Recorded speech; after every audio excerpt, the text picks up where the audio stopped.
দ্বিতীয় ধাপের উপজেলা নির্বাচনে ৩০% উপরে ভোট পড়লেও সন্তুষ্ট হতে পারেনি নির্বাচন কমিশন।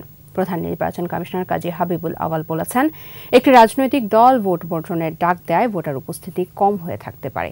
রাজনৈতিক সংকট কেটে গেলে ভোট আরও উৎসব মুখর হবে বলেও আশা করেন তিনি।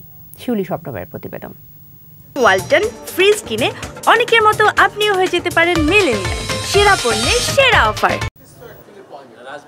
দ্বিতীয় ধাপে ১৫৬টি উপজেলায় ভোট গ্রহণ শেষে আগারগাঁও নির্বাচন ভবনে সিইসির সংবাদ সম্মেলন। ভালোই শান্তিপূর্ণভাবে অনুষ্ঠিত হয়েছে জানান, ভোট শান্তিপূর্ণ হয়েছে, তবে বিভিন্ন স্থানে বিচ্ছিন্ন হাতাহাতিতে আহত হয়েছে ৩৩ জন।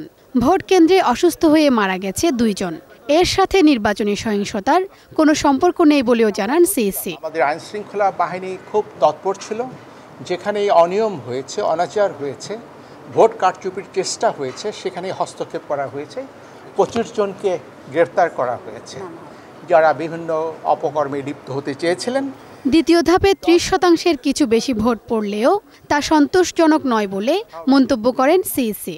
একটা বড় প্রধানতম কারণ হতে পারে দেশের একটা বড় রাজনৈতিক দল তারা প্রকাশ্যে এবং ঘোষণা দিয়ে ভোট বর্জন করেছে এবং জনগণকে ভোট প্রদানেও নিরুৎসাহিত করেছে।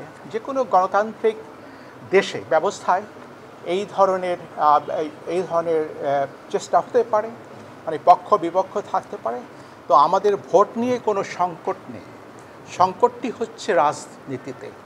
রাজনৈতিক সংকট কেটে গেলে ভোটার উপস্থিতি বাড়বে এবং নির্বাচন আরও উৎসবমুখর হবে বলেও আশা করেন সিইসি। সংকটটা রয়েছে, সেটা অবশ্যই একটা সময় কাটিয়ে ওঠা যাবে এবং সুস্থ ধারায় দেশের সামগ্রিক রাজনীতি প্রবাহিত হবে।